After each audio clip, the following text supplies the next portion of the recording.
ঋতুরাজ বসন্ত। ঋতুরাজ বসন্ত, এটা তোমাকে লিখলাম। কেমন আছো তুমি? না না, আমাকে ভুল বোঝো না। আমি কিন্তু তোমাকে আমার যৌবন উপবনের মাধ্যম করতে আসিনি। আমি এসেছি তোমাকে তোমার মতন করে পেতে, তোমাকে জানতে, তোমাকে বুঝতে, তোমাকে তোমার মতন করে অনুভব করতে। না, এখানে আমার বয়সের গণনা নেই। আমি বলবো না আমি কটা বসন্ত পেরিয়ে এসেছি। ওই যে বললাম, আজকে শুধু তোমাকে তোমার মতন করে চিনব। তুমি বলো বসন্ত, শীতের উদাসীন্যের পরে প্রকৃতি যে শুকিয়ে যাওয়া জীর্ণ কলেবরে পরিণত হয়, তাতে প্রথম কিশলয়ে বোনা চিরহরিত বর্ণের যে একটা সুন্দর চাদর তুমি প্রকৃতিকে উপহার দাও, তাতে তোমার কেমন লাগে?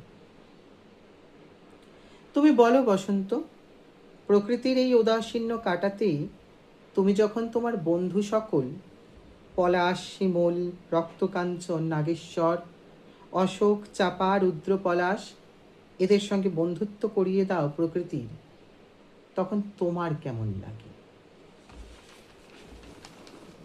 তুমি তো কতই করো এই প্রকৃতির জন্য। তাই হয়তো সৃষ্টিকর্তা তোমাকেই যা কিছু সুন্দর উপাদানের শখটা দিয়েছেন। তাই আবার ঋতুরাজ উপাধিটাও তুমিই পেয়েছ। তবে ঋতুরাজ, তোমার ডাক কিন্তু মাঝে মধ্যে আমাকে বড় বিরক্ত করে।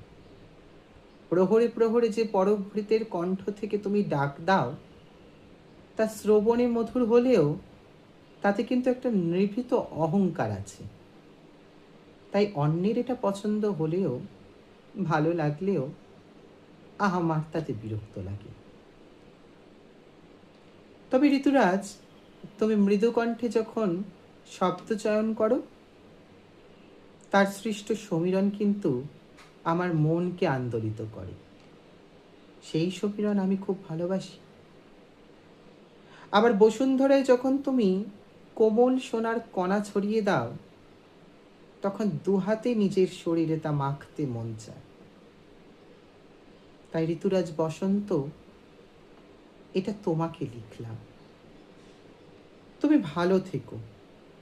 এই অসীম প্রকৃতির উদাসীন জীর্ণ মনকে তুমি এভাবেই সৌন্দর্যে ভরিয়ে দিও। তোমার স্বয়ং সৌন্দর্যের পরশ যেন আমাদের সবার লাগে।